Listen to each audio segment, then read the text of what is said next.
That intro music is brought to you by the drama in the SBC. Oh my goodness. It is crazy what they're trying to pull there. Bringing women pastors, doing a whole bunch of silliness. And isn't it more important than ever to be engaged, especially if you are in the SBC? Terrible. So we're going to talk about that. I want to talk about what we can be doing as successful business people, because a lot of you are successful, been listening to the show for a while, been starting your businesses, growing your careers. So what can we do to help get in this fight? We're going to talk about that.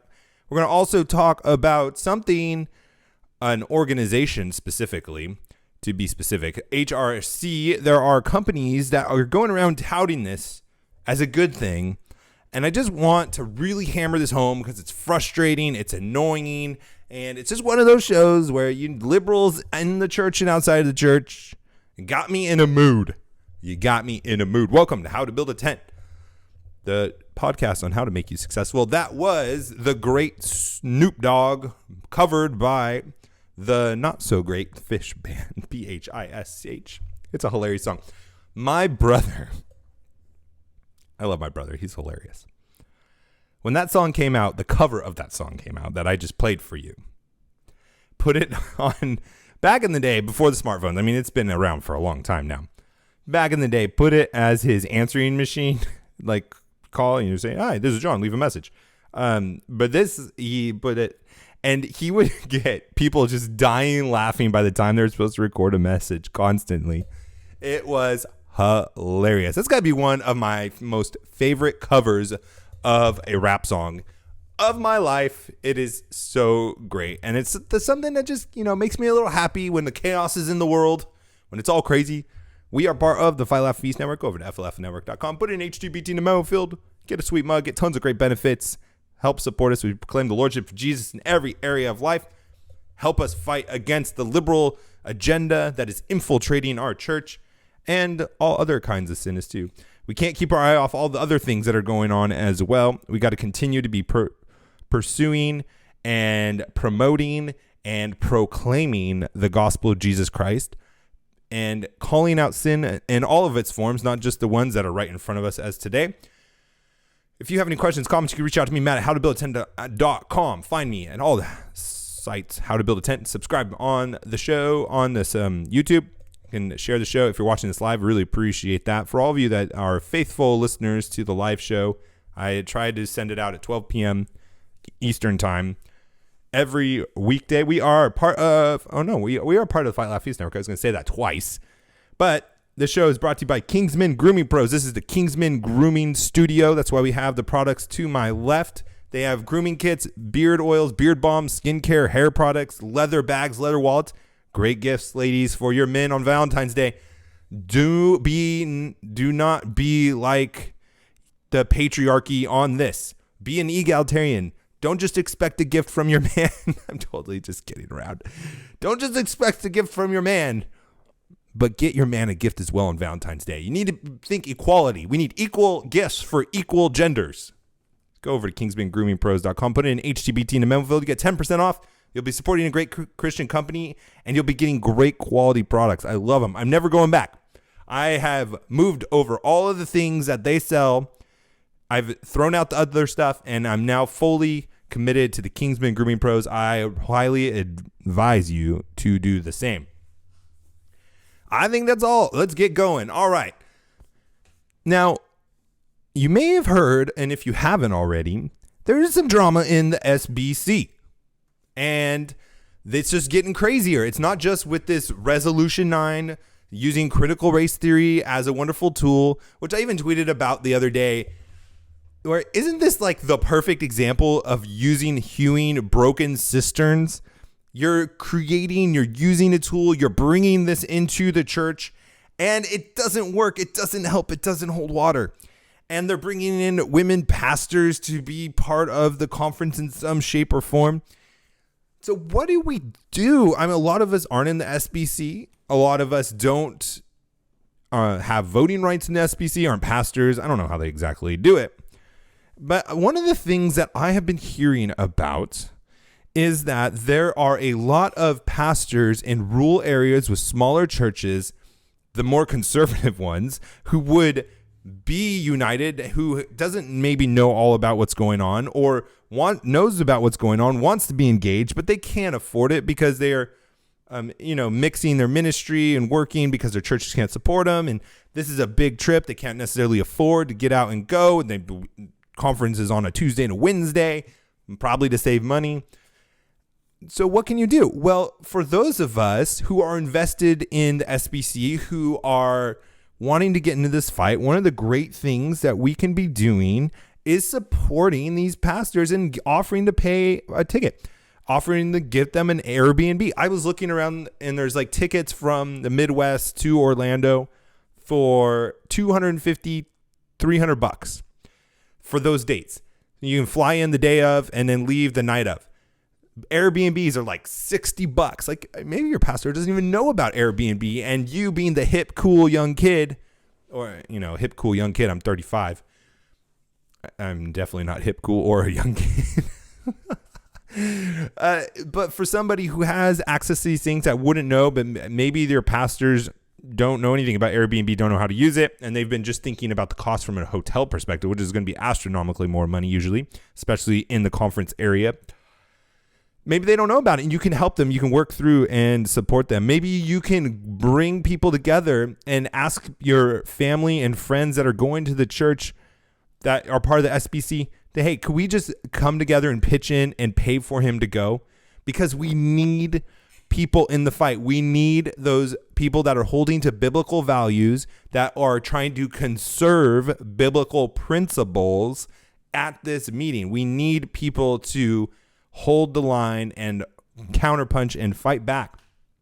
Because what happens is the rich big city churches who just demographically seem to be going liberal are the ones that show up. And hey, what do you know?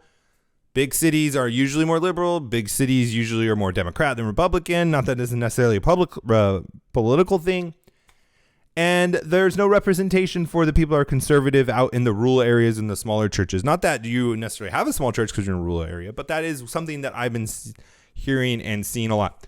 Another thing that I would highly recommend, maybe it's not even with the SBC only, but any convention, is start an annual foundation or donation of some kind where you guys will pitch in and help pay for the trips and get more people to come and be engaged. It's just like in the Bible where Paul would go and ask richer churches to help go support the poorer churches. Well, using your business experience, using your career, project manage, organize, create an organization where you can start collecting money instead of the last minute, but through the year, just to, hey, can you just start donating $10 a month to get pastors to go and to speak their voice and to get and to be heard? I think that would be a great opportunity for people in denominations that are looking for better turnout from people that are like-minded and not just leaving it to a select few that can steer and shape the denomination because they have the funding and they have the ability to show up. Highly recommend doing things like that. And when you have money, and this again, and I'm just trying to give you more and more examples of why you should strive for success, why you should strive for money, not because we're hiding, finding some secret knowledge in the Bible, not because we are trying to, drive those Lamborghinis around, although I would love to own a Lamborghini, quite honestly. Those are phenomenal cars. Maybe a McLaren, actually. I think I would take a McLaren over a Lamborghini, to be honest. Hot topic. Hot take right there. But the reason we want to do these things is so we can support. The reason we want to be successful, the reason we want to gain wealth is that we can make moves, not just to influence the conferences, not just to influence the denominations, our churches, because believe it or not, if you like it or not, you're going to have more influence with the money. And it shouldn't be that way. You shouldn't be partial. I'm just telling you, the people that bring in the most money has the most influence in the church. Shouldn't be that way, but in most churches it's not. And hey, if it's not like that in your church, that's awesome. I'm really glad because that's how it should be. But I'm just saying, in the world, in normal, you have more power when you have more money. But so not only will you have more influence, but you will also be able to help support pastors and get them to go. I mean, let's be honest here. For people that are successful, that are in the top percentage of earners, wage earners, even if you have a career, you haven't spent money and blown it on like having 4 houses, 6 boats. And, I'm just, being over the top for that. But a $500-$600 ticket and a few hotel nights isn't crazy for you. That's not a big sacrifice. And if that means that we can have like 100 people sponsoring 100 pastors for $500-$600, and that we get to save a denomination from going off the rails, that is totally worth it. So if you are one of those people, pray about sending your pastor, pray about getting involved that way, where you don't necessarily have to go to the convention. You don't have to have some theological background. You don't have to have all the arguments, and you don't have to go and fight with somebody, but you could support somebody who will. And we definitely need people like that just as much. All right, now we're going to get into the HRC is a LGBTQ foundation, and a lot of companies have been touting them, and I just want to really talk about what is going on, because we are getting pegged as the intolerant ones if we go against this stuff. We're getting businesses that are bragging, like, look how tolerant we are. Look how accepting we are of all walks of life, all views, because we got this approval from the Human Rights Campaign. That is not what is happening here. And so I want to expose that when we get back. But we need to talk to you about our sponsor, which is faithfulcounseling.com. Go over to faithfulcounseling.com/HTBT. You can get access up to 3,000 different counselors to be matched with. Licensed professionals that specialize in depression, stress, anxiety, sleeping, trauma, anger, family conflicts. If you need somebody to talk to, these guys are at your fingertips, because you can talk to them through text, chat, phone, video, start a communication in under 24 hours. You get desktop, mobile app, Android, iOS app, any of those you have, you can use to schedule a video, phone session. Generally, they will want to talk to you weekly. You can do a monthly subscription that's convenient, professional, and affordable. Best of all, it's 10% off when you go to faithfulcounseling.com/HTBT, faithfulcounseling.com/HTBT. Simply fill out a questionnaire to help them assess your needs. Get matched with a counselor you'll love. That's faithfulcounseling.com/HTBT.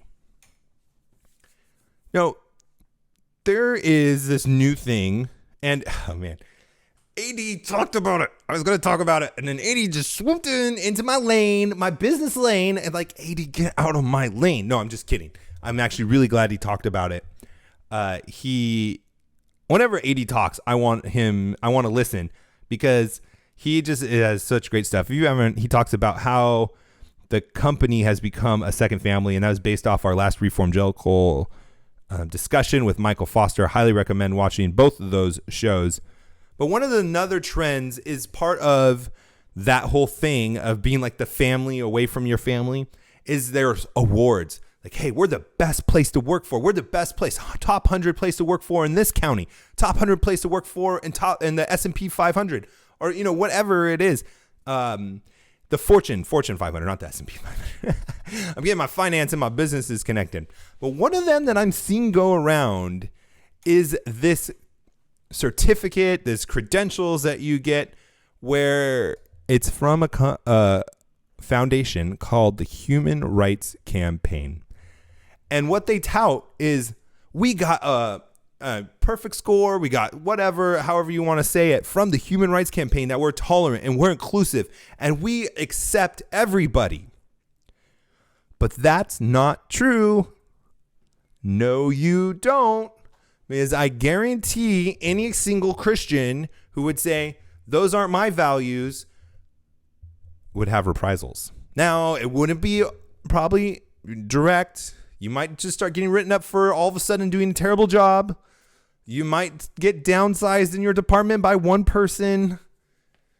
There's many different ways it could go, but I guarantee you that when you are saying that you are backed, that you are certified from the Human Rights Campaign, that doesn't mean it's equal.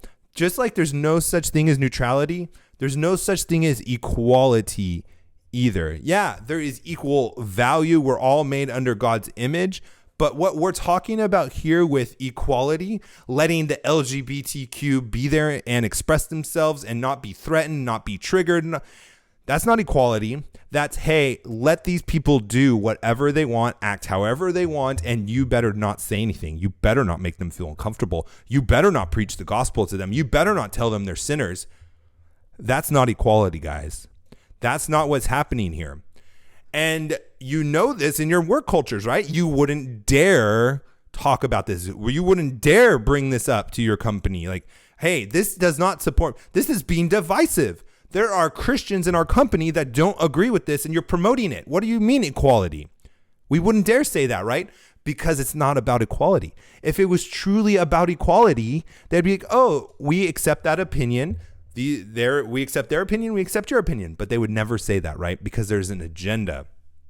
And if you look at what they stand for on their website, it's 3 million people, largest national lesbian, gay, bisexual, transgender, queer civil rights organization, envisions a world where LGBTQ people are ensured of their basic equal rights and can be open, honest, and safe at home, at work, and in community. Okay, so that's the typical agenda that you would expect, right? But then you go down and it says becoming a parent, sending your kids, watching your teenager graduate. There's life's biggest moments. And we want to promote, we want to shape, and we want to change hearts and minds to be accepting. And that's what's really going on, guys. Not only is the corporation trying to be your family, they're trying to be your religion as well. They're trying to be your moral system. They're trying to be your values. That's what this is. When you start seeing your company tout this stuff, see, you can be inclusive and equal and have equality without getting these certifications. You don't have to have these to let gay people, lesbians, and bisexuals and all this stuff work for you, right?